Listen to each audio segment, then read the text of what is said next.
Welcome to McPlum, simple solutions served daily. You begin by building the HTML skeleton and why that matters. Semantics improve accessibility and styling. Create index. HTML and link styles. CSS, then insert a nav wrapper and an unordered list for items. Once done, assign ID or classes to the nav, list, and content area so CSS can target them precisely. Make sure to include a main content container next to the nav so you can float or grid the layout. You'll style dimensions and positioning next.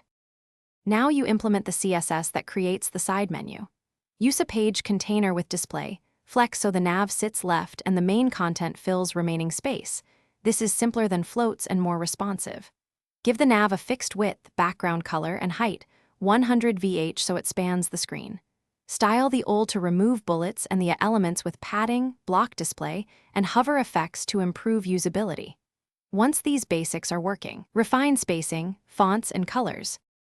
Finish by adding responsive behavior and optional interactivity. This is where usability meets polish.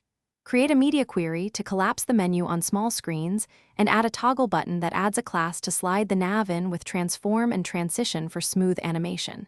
Make sure to handle keyboard focus and area expanded for accessibility.